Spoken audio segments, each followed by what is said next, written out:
Hello and welcome to episode 19 of Triumph Beyond Trauma. I just have a couple of things that I wanted to mention before we get stuck into today's episode. I'm not sure that I've mentioned it before, but the transcriptions for each and every episode are available on my website. So if you're hearing impaired or you have had enough of the sound of my voice, head on over to tacticalyogaaustralia.com/podcast. Scroll to the bottom of each episode's page, and there you will find the transcript if you would like to look at that. The second thing is that my program, the First Responder Mental Wellness Method, is now available 24/7. So there's no more waiting for launch weeks for the program to be available to you. The reason for this is that everyone has their own timeframes and their own timelines. And when it is suitable for me to have a launch week, it may not be the best time for you or someone that you know to take the leap and join in. So it's there available for whenever you would like. The price is 247 Australian dollars. If you'd like to learn more about the program, you can head over to the website, tacticalyogaaustralia.com, or listen to episode 4, which is completely dedicated to the program. This one is the penultimate episode for season 2, and I am thrilled with how the podcast is resonating with so many people. I've been blessed to be receiving messages and emails from people who are feeling seen, supported, and are able to get a better understanding of what their loved ones might be going through on their journey with mental ill health. I have not done this alone, and I really thank my guests for sharing their stories. If you would like to share your story, you can find me on social media at Tactical Yoga Australia or email me hello@tacticalyogaaustralia.com and tell me a little bit about yourself and your story. Today, I have Leigh Anderson joining me, and we discuss everything mindset. Leigh has just released his first book, The Paramedic Mindset, and I can tell you, and I probably say it way too many times during our conversation, that it is a book that I had wished I read at the beginning of my career. In saying that though, the book is amazing for whatever stage you're at, and it's not limited to just first responders or paramedics. I loved it so much, and I encourage you all to take a read. Formally, Leigh Anderson is an accomplished paramedic with 15 years of operational experience and first-hand extensive knowledge of how to perform and thrive in high-stress, unpredictable situations. Leigh is the author of The Paramedic Mindset. Outside of an ambulance, Leigh has a keen desire to improve the human experience of stress, to set people up to flourish. He has a Bachelor of Paramedic Science and a Graduate Certificate of Emergency Health. He's lectured and tutored at university level and been a peer reviewer of scientific journal articles. I can also confirm that he's a really great guy, and I hope you enjoy this conversation. Just one more thing before we do get started in this conversation. I just wanted to mention a content warning. We do discuss death a couple of times during this episode. Nothing in great detail, but if that is something that you need to be mindful of, just please be aware that that content is going to be in this episode. Welcome to Triumph Beyond Trauma, the podcast that explores journeys of resilience and hope. I'm Rosie Skene, a yoga and breathwork teacher and founder of Tactical Yoga Australia. As a former soldier's wife, mum to 3 beautiful kids, and a medically retired New South Wales police officer with PTSD, I understand the challenges of navigating mental health in the first responder and veteran community. Join us for incredible stories from individuals who've confronted the depths of mental illness and discovered their path to happiness and purpose, as well as solo episodes and expert discussions. Together, we'll uncover the tools to help you navigate your journey toward a brighter, more fulfilling life. Whether you're looking for helpful insights, practical tips, or just a friendly reminder that you're not alone, Triumph Beyond Trauma has got your back. You matter, and your journey to a happier, more meaningful life starts right here. Welcome to Triumph Beyond Trauma, Leigh. Thank you so much for coming today. Thank you so much for having me. You're welcome. I always get started with how people come to join the service that they've been in. So I'd love if you could share a bit about yourself and how you came to be a paramedic in Queensland. Yeah. My story really, it wasn't something I always dreamed of doing or wanted to do as a child. My journey into paramedicine came through suffering, like going through hardship. And basically, as a young teenager, my dream was to be a rugby league superstar. I thought I was going to be the next Wally Lewis. I didn't care much about playing for Australia. I just wanted to play for Queensland. Yeah. And I had an older brother who was really good and someone I looked up to, and he ended up signing a contract with Melbourne Storm at 15. And I was a couple of years younger than him, and I sort of wanted to follow in your big brother's footsteps as well. And around 15 is when I had my first major knee injury. I dislocated my kneecap, and tore some tendons, and then had surgery at 15. That went well. And then about a year later, just probably 6 months after I returned to footy, I did my other knee. Yeah. And then this one, it was the same injury. I had the same surgeon, and then I ended up getting an infection in hospital. I went home and ended up having septic shock, and I was very sick. And I couldn't bend my leg more than 30 degrees. Like, it was locked Yeah. together, and I was limping around, and it came to the stage where I was worried if I was ever going to walk normally again, let alone run. Yeah. And then, it put life into perspective quite quickly that, I might be like disabled for the rest of my life with this leg injury. Anyway, when I had the septic shock, I ended up calling the ambulance, and the ambulance came, and they were amazing. I just like looked at them as heroes. At the time, I was probably 17, and just the way they treated me and looked after me and talking to me in the ambulance. And I was just amazed by the whole being in the back of the ambulance and driving lights and sirens. And I'm like, wow, this is really cool.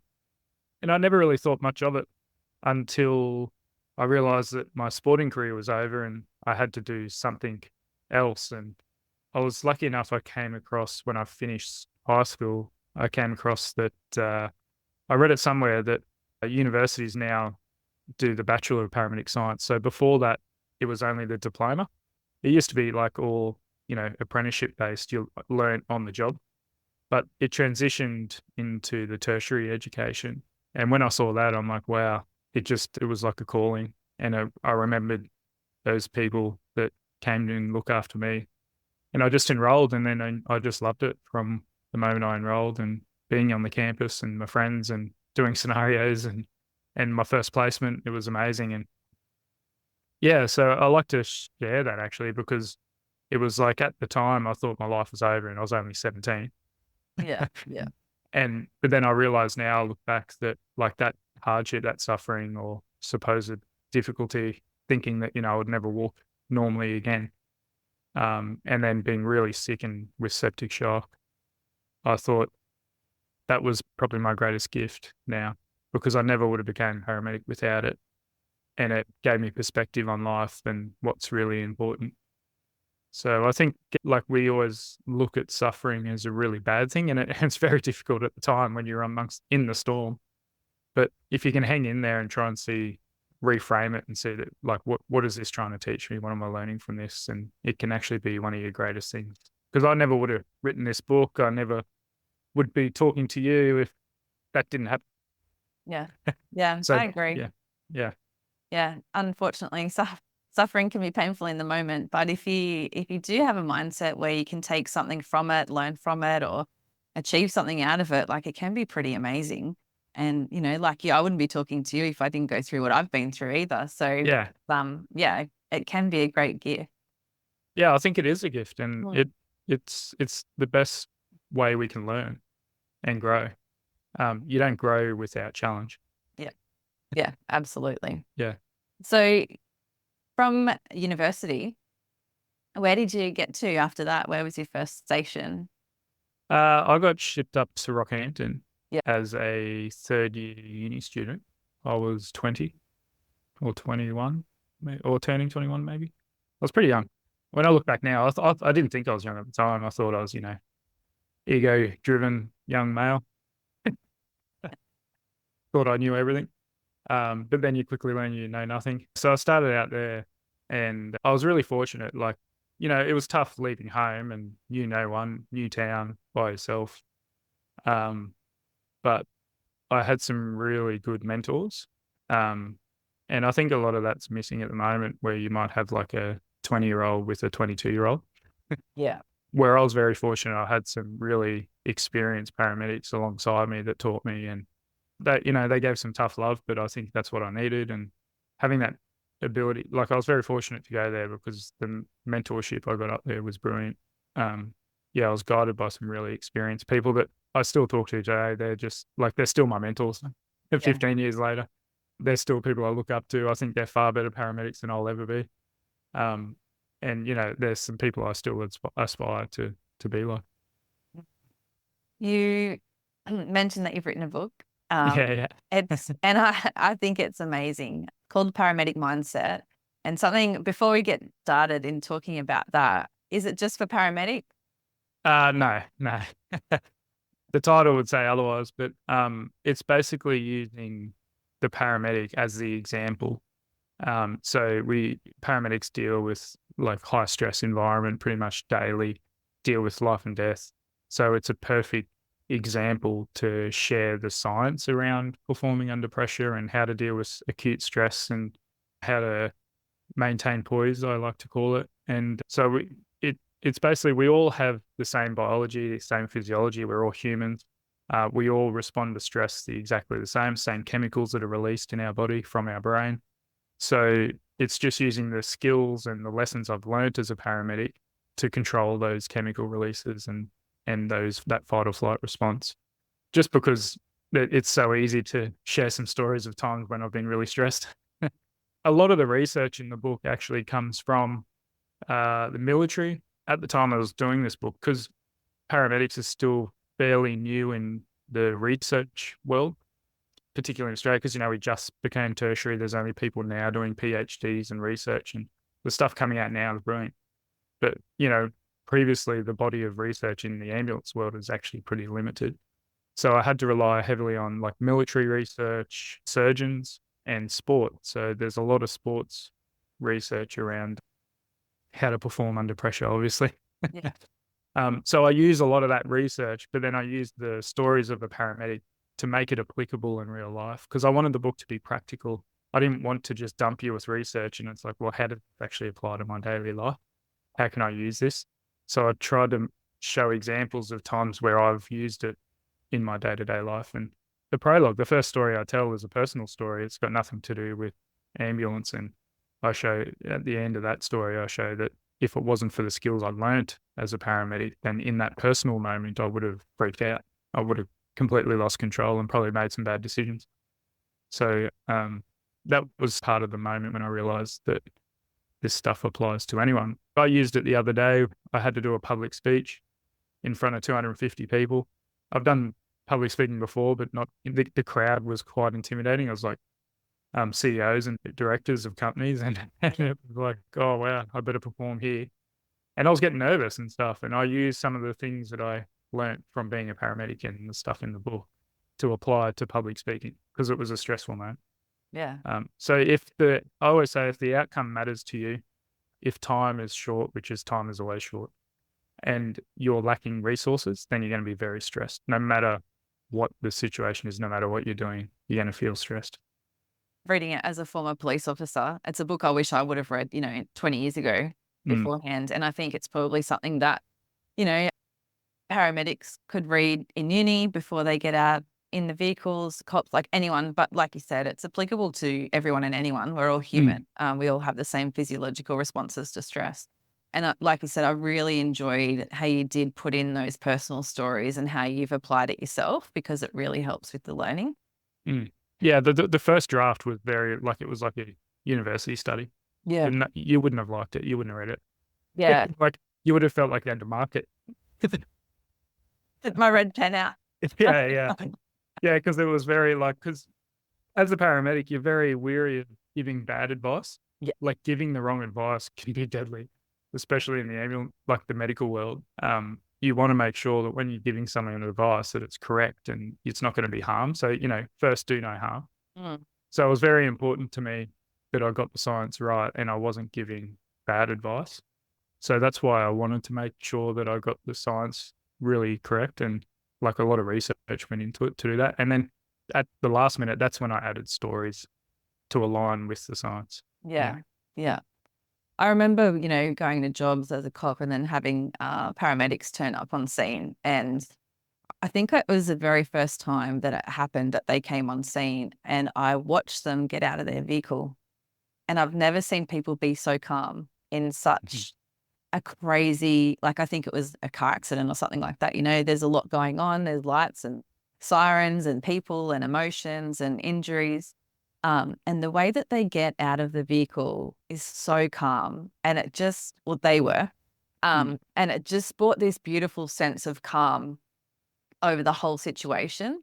And I really noticed that over my career that Ambos, they just had this presence about them that would just calm me down, which was great because I Mm, was always up here as a cop. And I wish, I knew what I know now. But something that you talk about is poise, and it's something that they have as mm. paramedics. And, not all of them, but I think it's so important. And reading that in your book and thinking back to my days on the street, I was like, oh, yeah, that's exactly what they have. Is that something that's just within a person, or is that something like a skill that can be taught or learnt? Yeah, it's definitely a skill that can be taught and learnt. There is some people that have more innate, personalities to being able to handle stress, but that doesn't mean it can't be taught or learnt. Everything in the book is for anyone that wants to learn. If you have that open mind and the growth mindset, then you can develop poise for sure. Um, I describe poise as someone that has self-assurance and composure under pressure. That despite everything going around them, they're able to make really good decision making and take action under pressure, so they don't freeze. Um, and when they do take action, it's based on some really good intel and information because they're able to keep that prefrontal cortex, the part of the brain that you process information, they're able to keep that empty for the stuff that really matters and not filling it with fear and doubt and worry. But yeah, it's very true that a lot of those paramedics getting out of the car, you feel like you are a bit of a duck on a pond. Like Yeah, yeah. like it's you want to look like you're in control for sure, and not yeah, it doesn't, but that's okay too. Because I'll talk about like stress is not a bad thing; it's a good thing. It only becomes bad if it gets to a certain point and you become overwhelmed. Yeah. And then you have like a catastrophic breakdown of performance because you're too stressed, you're overstressed. But stress in itself isn't a bad thing. Without stress, you wouldn't survive. You would all be dead, Yeah. like quite literally. Yeah. I share a story in the book about a patient I had that had Addison's disease or adrenal crisis, which is someone that has a condition where their adrenals don't produce enough cortisol and adrenaline, noradrenaline. And the symptoms of that condition is severe fatigue, lethargy, weakness, abdominal pain, vomiting, diarrhea. So this is a patient that has no adrenaline, no stress in their body, and that's how they feel. They're the symptoms they have. So it's a really good example to show that stress is a good thing. So if we need stress and stress is a good thing, then how do we use it to our advantage? How do we take advantage of the response and those chemicals in our body to help and improve our performance? And that's what poise is about. It's not about being stress free. I didn't want to use the word calm because I don't think calm doesn't align well with performance. Mhm. Because the book's about how to perform Yeah. and increasing your performance in goal directed stress. So we all have a goal, something you want to achieve, and that's generally because the outcome matters to you. So you're going to feel pressured, like you feel like you need to achieve this goal. So that's what poise is for me, is the goal directed stress and being able to use the stress to your advantage and not letting it overtake you. When it overtakes you, that's when it becomes a problem and your performance drops. Yeah.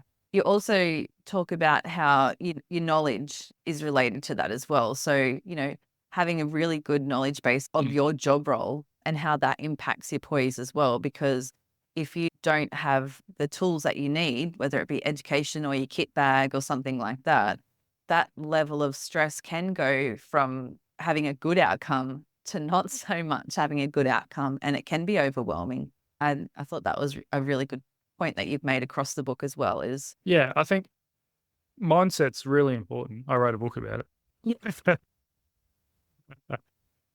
But it's not everything. And I think yeah, people think that I think I write in the book, it's like, yeah, great, you can meditate for half an hour and have the most wonderful mindset. But if you've got no idea what you're doing, you have no knowledge, no information on that, then your brilliant mindset's not going to help you. It's like, oh, wow, look at those dead people in that car accident. That's amazing. It's so beautiful. It's like, but maybe you should do something about it. Um, so to have a good mindset and perform under pressure, you first need to have mastery of skills. And I talk about having unconscious competence. So the four 4 levels of learning.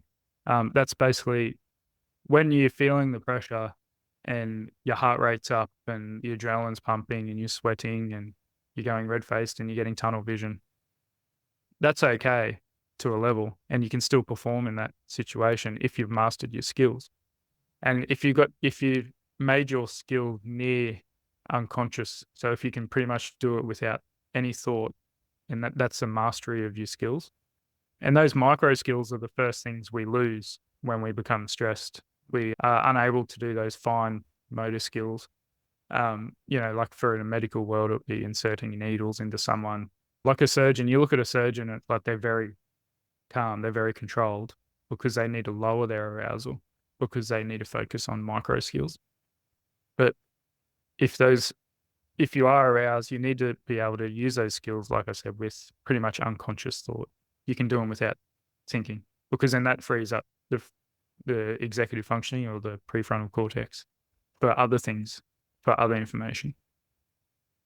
And ambulance is quite unique too, because you got to be able to, at moments, you got to be able to have clear, direct focus on one thing. Yeah. But then you got to be able to pull yourself back and then look at the wider thing. It's like you perform your skill. Okay, you're putting a needle in someone, but you got to be focused on putting that needle in. But then you got to have the mindfulness to pull away and go, okay, that's done now. What's happening in the environment around me? What information do I need to take in now? And that's where the mindset stuff comes in. So you're able to break that tunnel vision and you're able to focus on a single task, and then you're able to pull back from it. The people that become overwhelmed are unable to pull back and they get stuck on that task. But yeah, sorry, I went on a diversion there for a bit, but to answer your question,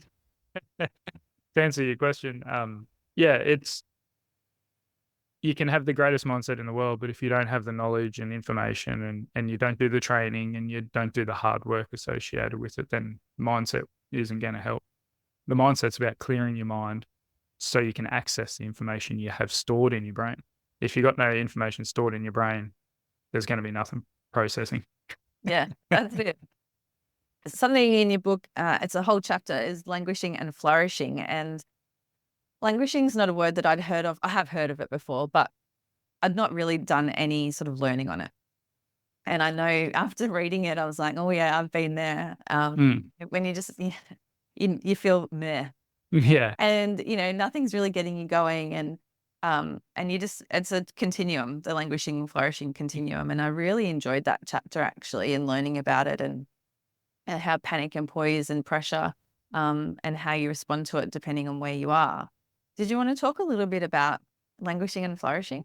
Yeah. It was really eye-opening. And the first thing that blew me away was the research was in like 2005. And I was like, how have I not heard about it? Yeah. So Corey Keyes is a Canadian psychologist, and he did a research paper and published called The Mental Health Continuum from Languishing to Flourishing in Life. And basically, the first thing to introduce it is that there was a difference between mental health and mental illness. Yeah. And in the Western society, we focus on mental illness. We have what's called a deficit-based approach. So when someone becomes sick or ill, we then treat them. And then the languishing person is someone that doesn't have a mental illness. So they're not diagnosed with depression, anxiety, PTSD, schizophrenia, anything like that. But they still have good mental health, but they're not functioning well in life. They lack motivation. They, like you said, you just feel meh. You have no drive to get up and do anything, but you can still function. You're still fine. You're not depressed, but you're just not performing at your best. You're going about your day to day with no satisfaction. You lack motivation. Just doing that 51%, isn't it? Like just that's right. Over the line. Yeah. Yeah. It's like you're doing, it's like, I think I write in there about your uni assignment. So you're aiming for 51%. That's good enough. Yeah. And if you get that, who cares? But we focus, mental health is a positive thing. So having mental health is actually defined as a positive functioning in life, where mental illness is where we diagnose people and label them with poor mental health, poor health. And distinguishing the difference between mental illness and mental health was really important, I think, because we focus way too much on mental illness. And the importance of focusing on mental health is that this people that are languishing, there's about around 20% of the US population in this study showed that 20% were languishing in life. And of those 20%, 80% will become depressed. So they will fall into a mental illness. So that group is someone that we really need to capture and improve because they're on their way, they're on their journey to poor health. And no one's really talking about that group. And if you want to flourish in life and perform at your best and get out of bed and have drive, motivation, purpose, then we need to start getting this group from languishing to flourishing. And I try and take an approach where it's like a strength-based approach instead of deficit. It's like giving you the tools to go from languishing to flourishing. And it is a continuum. So you will go in between both. And there is a middle. So like 60% of us are what's called moderately moderately flourishing. So we're not flourishing. There's only about 20% flourishing, 20% on average, 20% languishing, and about 60% in the middle that are just moderately sitting there. And we go in between both depending on the day. But the idea is to try and get up to that flourishing level. And there was a great paper they did a research about flourishes on a Tuesday. And they made these people do something like whether it was exercise, yoga, meditation, help others, volunteer. They had to do some activity, and then they got them in on a Tuesday, and they were there was a group of languishing people and a group of flourishing people. And they overwhelmingly found in the study that the thing that improves your flourishing in life is helping others. It wasn't meditation, wasn't exercise, wasn't anything like that, but it was actually serving others and helping others and doing things for other people that improved your flourishing in life the most. And I think that was a really strong message. It's like we focus so much on like you got to get out there and exercise, and then when people don't, they feel so down and they feel like they're a failure because they don't exercise like the person on Instagram. But it's actually if you just get out there and you have a purpose and you help someone, help your neighbor, then that will actually increase your flourishing the most. Yeah. Yeah. I agree with that. I've had sometimes, when I was in my darkest days of my PTSD and depression, one of the things that I would do is, and I don't know why I started doing it, but I was at the grocery store one day and this woman was there with her very young baby. And if anyone that's had a baby and has gone to the grocery store, the time that they're going to cry is when you're at the checkout. And if you shop at Aldi, that anxiety inducing enough. But I said to her, can I help you load your grocery onto the conveyor belt? And I've never seen someone smile so much because this poor baby is obviously hungry. It's like, that would be great. And, I helped her back in and just that one little act of kindness or helping someone else just gave me a boost for, I reckon, probably 2 days afterward. I'd say you still got it now. And it's been something that I've continued to do because it makes me feel so good to do it. Like, so, it's not completely selfless because I get something out of it too.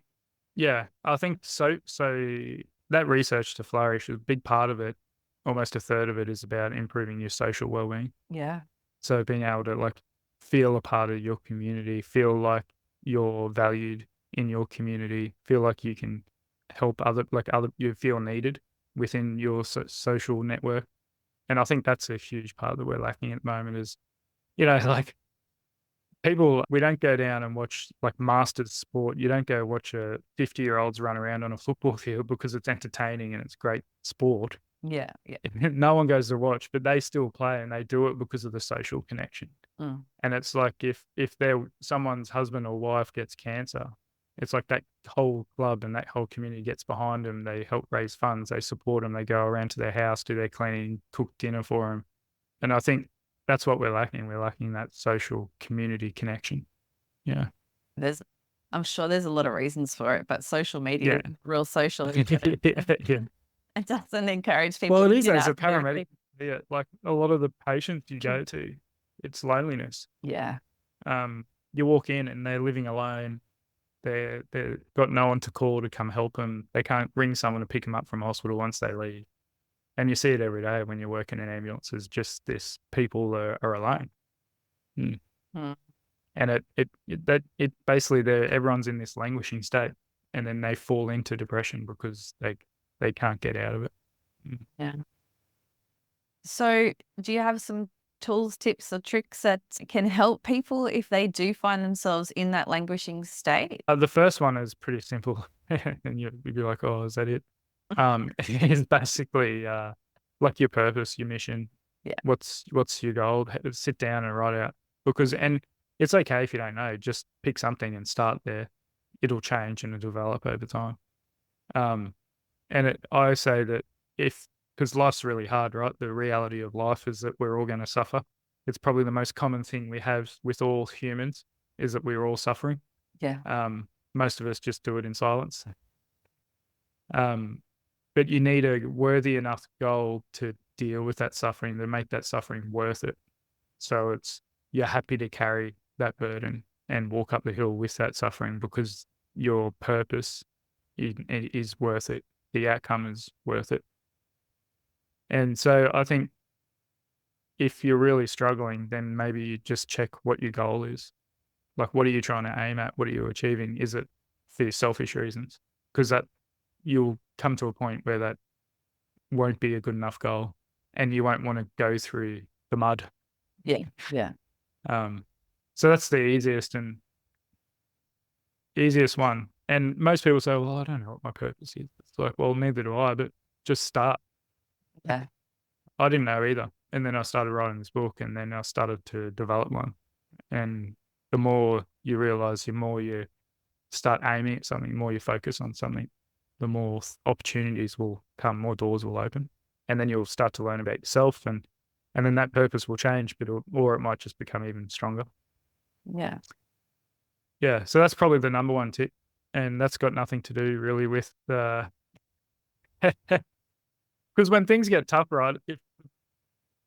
And I think they're really hard. Like in the ambulance, like you'll have a patient, and I can tell you this: there's a patient I was on call, woke up at 2 a.m, walk outside. It's like raining sideways. It's like 40-knot winds, and it's terrible. I'm wiping the sleep out of my eye. It's cold, and then I get this patient on the side of a cliff. And then I turn up and it's like 10 drunk people there. There's not one single sober person. I'm working by myself.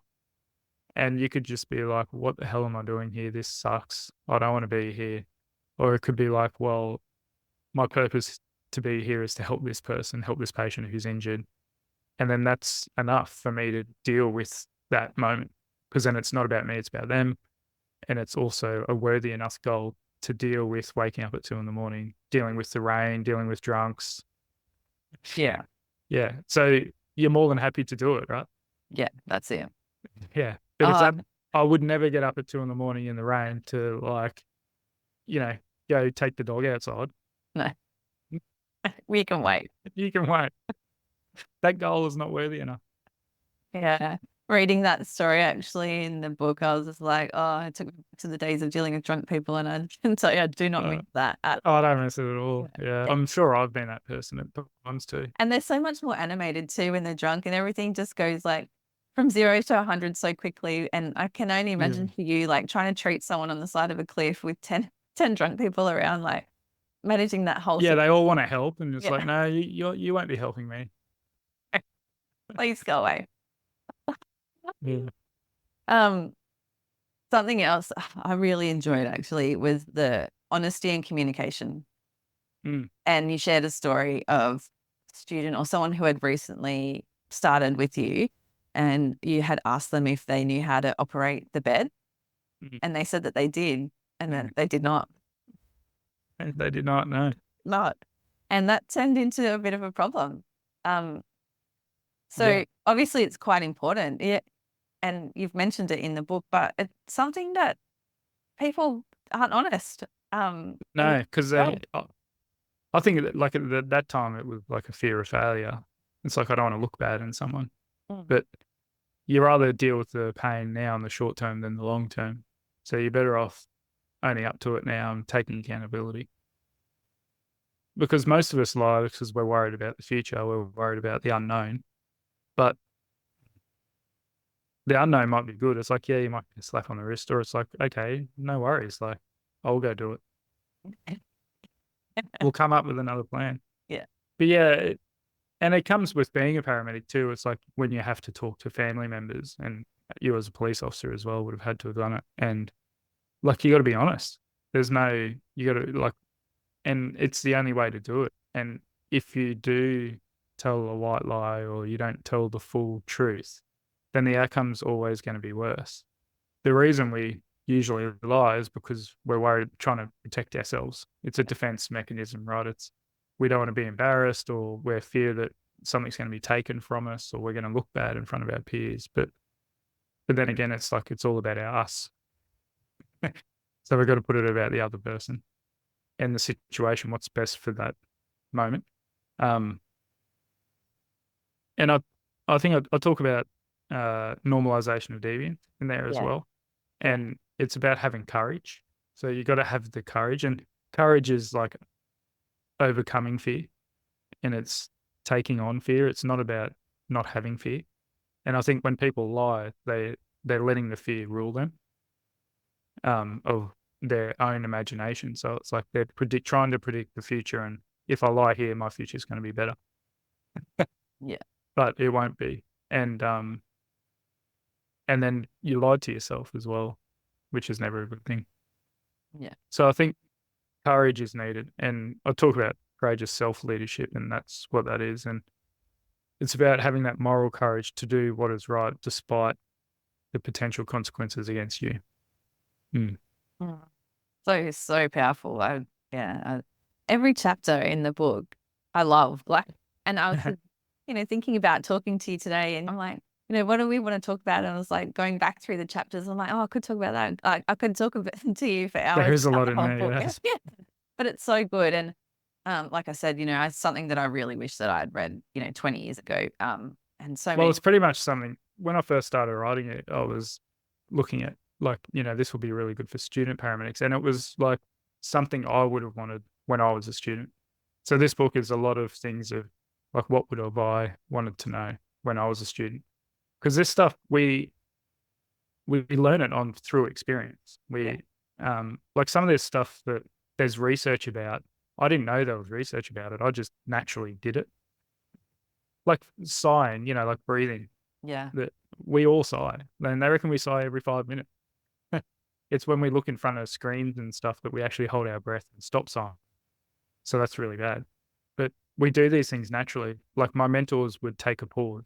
They didn't know it was called a cognitive pause, and it has all these benefits through neuroscience research and that. They just learnt it on the job, and they did it one day and they thought, oh, wow, that was beneficial. Yeah. So it's definitely something I've tried to write for my younger version. Stuff I wish I knew and didn't have to go through some experiences to learn. Yeah. I did the same thing, I think, with my program, like I just sort of stumbled across all these tools like breathing and yoga and mindfulness in my own personal journey. And I'm like, it's the same thing, I really wish I had known this. I'm like, well, I'll put it together for people that don't know, because, I just started doing it too and then researched it. I'm like, oh yeah, okay. So that all makes sense now of why it works. And it's like a love letter to the younger you, isn't it? Like, yeah, that's right. Your words. I'll take that. You've written a book. You're obviously, promoting the book now. Yeah. You're a busy guy. Yeah. What do you do in the time that you have off to support yourself? Because this stuff's, just one of these things on its own is pretty hectic.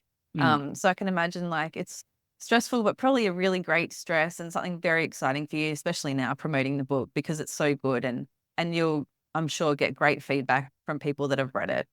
But what are you doing to support yourself in your off times? A great question. Yeah. I've been really bad with exercise lately, which I feel like I need to. I might even go today now. You might have prompted me. Yeah. Get into it. Thanks. Yeah, like that's sort of gone off the radar with the recent working full-time book. I've got 2 young kids as well. And yeah, I feel like they've been affected a bit recently, like especially last month. most of the writing I did once they were in bed, so I'll just be up late. Yeah. For me, it's just going for a walk near the ocean. So I have an affinity with the ocean. I love sailing. Sailing's like my passion, but I haven't been for a long time because I actually just sold my sailboat. It's very sad. Oh. Um, but yeah, going sailing and particularly racing. Oh. I like because when you're in a race and competitive, you don't have time to think about other things. Jeremy Holder from TACMed, he said something great to me. He does, I think it's jujitsu or something he's learning at the moment. And I'm like, oh, how do you deal with your stress with running a business? And he goes, oh, well, jujitsu is pretty good because when someone's got you in a headlock, you don't have much time to think about your business. That's it. And I guess that's what sailing when I'm racing is for me because it's like you're looking at the wind, the tide, the other boats, or how can we get over? And you're so focused on that task that it just clears you from all your other stress and worry. And I think that's what's mostly important about taking a break is it just don't think of anything for a while. Yeah. Yeah. So mine's just being near the ocean, going for a walk along the ocean. And it doesn't have to be long. Like I think people feel like, oh, I don't have time for that. That'll be like an hour out of my day or an hour and a half to 2 hours. So you can just go outside for 10 minutes and you'll be refreshed. That's all it is. It's not this like major task. Walking in itself is a great way to deal with stress. We're built to walk, and when you walk, things are going past your eyes, so it changes your focus and your processing of when you're looking at the things that you walk past. Yeah. So yeah, walking's really good.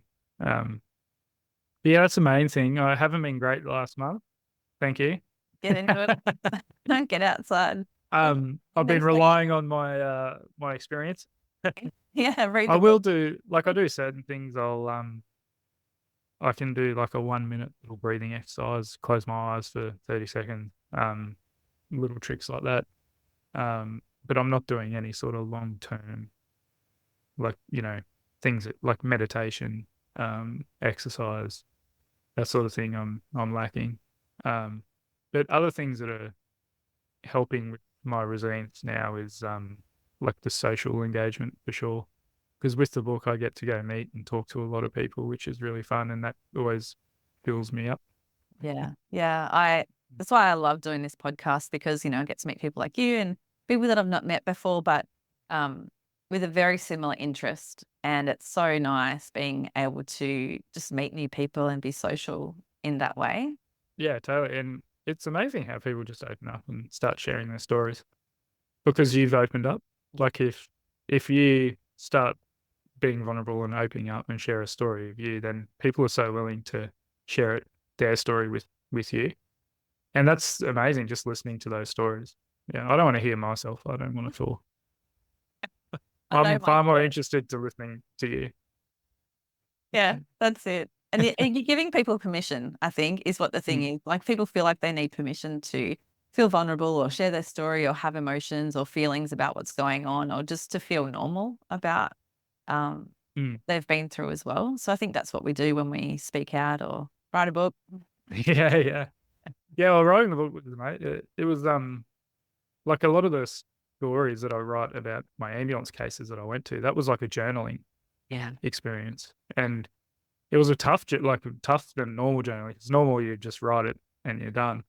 But then you would send it to your editor and they would come back and like, no, you need to reread this, redo this. Can you expand on this? And you're like gotta revisit the case all over again. And then you send it to someone to proofread and they're like, don't really like it. Can you just check this bit again? And like, oh, but through that process, like a few of the stories that I wrote about, I thought I was like I share a few failures in there and which I, at the start, I felt like I put too many in there. I'm like, I need to start writing some jobs that I did well. People are going to think I'm the worst paramedic. So I was like, there's a few ones where I do well in there. I'm like, yeah, just to even up the score, Got to balance those scales. Yeah. But it was like when you start journaling and writing, I was actually be able to look at it from a different perspective and see it from a bit of self-compassion as well. And some of those mistakes I made, it's like, well, oh, hang on, now I've written this story down 5 times and really gone into it quite deeply. I've realized that, yeah, it was 2 in the morning, it was raining sideways, I was by myself, there was 10 drunk people and blah, blah, blah, blah. It's like, yeah, I'm not surprised I didn't perform at my best. Yeah. And it's probably that's okay, and then you can actually give yourself some compassion about that and not beat yourself up about some of your human failings. Mhm. You talk a bit in the book about mistakes and success as well. So, how would you define success? Yeah, it was actually I first read it from a basketball coach. He was a college coach. He's quite famous in the US, John Wooden, and he's written this whole thing about a pyramid of success. But he first started off, he was basically his real passion was teaching. So he was just a teacher. He taught college students English. And he got really frustrated with parents that would come in and say that their kid's failing, or why did you give my son a C? They should get A's. Um, but for him, he was looking at that student and going, well, that student worked his ass off. He did his absolute best and he got a C, and that's fine. And he goes, I was sick of people rating success on whether you got an A, B, or C. He goes, because for that individual, that C was success. Yeah. So he wrote his own definition, and I'll probably butcher it, but it's basically peace of mind in knowing that you made the effort to do the best of which you are capable. So it's self-satisfaction is in there as well. And it's not, and the only person that knows that they're successful is you, because you know that you've done everything within your power to the best of which you are capable of doing. And I really like that definition. And here's a guy that went on, he was very successful, like in the modern way of seeing success. Like he's won 10 national basketball championships. He's had like, I think the highest percentage of his players have gone on to play in the NBA. So he's an extremely successful person, but he never measured himself on that. He said when he was in a state championship final basketball game, he literally had to take a free throw to win the game for the state. And he said he went up there and he missed the shot, completely missed it. And the other teams jumped around. And he said he went into the shed and his team was like, they were all sitting there crying and bawling. And he was completely fine. Like there was nothing wrong with him. Everyone's like, what's wrong with you? He goes, oh, well, I practiced a million times. I've done so many shots, but I just happened to miss this one. And that's okay because I know that I did everything within my power to do the best and perform the best at that moment, but I just missed. And for me, that was a real eye opener. I'm like, wow, that completely changed the way I look at success. Because we look at success as material gain or wealth or money, accolade, that sort of thing. But it's really about, have I done my best to perform in that moment as me, in my personality, in my body? Um, and that really changed. And I tell a story in the book where I went to this patient who he was quite freaky actually. It was my first time I went to a cardiac arrest where the patient we were doing CPR so well and there was bystanders that started compressions before we got there, that they have this phenomenon where they have consciousness. So you're pumping enough blood, enough oxygen, and you're performing CPR so well that they actually start to become awake. They have neurological function. And this patient actually grabbed my wrist and grabbed my arm and stared at me and was like looking at me. I completely freaked out. It was like I was trying to put a needle in, and like this guy's grabbed my wrist, and I'm like, he's got a pulse, he's alive. And then we stopped And you're like, completely out to it, nothing, like no pulse in cardiac arrest. And it's like start doing CPR again, and then he like woke, like his eyes wake up again, and you're like, it's the freakiest thing. And I'll never forget when he grabbed me. It was like someone dead grabbing you. It was crazy. But we performed CPR on this guy for 45 minutes. We shocked him 17 times. And we got a rhythm like 4 times and like a pulse back 4 times. And it kept going in arrest, out arrest, in arrest, out arrest. The family was there, they have like daughters and everything screaming. Like it was a very heightened scene. yeah. Devastating for them having to watch this. And I remember, yeah, hearing the daughter like begging for us to save him. And we eventually got the final pulse, and then he was good, and he didn't arrest again. We got into hospital, and I'm like, oh, that was great. Like we performed really well. But then 2 weeks later, I heard that he died in hospital. He had an ischemic bowel because he was down for too long, and when your blood shunts to the most vital organs, and your bowel's one of the last ones, like one of the first organs to lose blood flow. So his bowel went ischemic, and he got septic and died in hospital. And I was okay with that. Yeah. And that was because I thought according to the definition of success, like we did everything within our power we did the best of what we were capable of doing in that moment. And we gave him every chance to survive, but he didn't.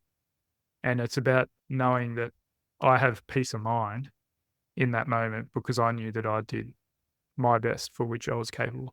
It's the moments when I don't do my best that affect me. Yeah.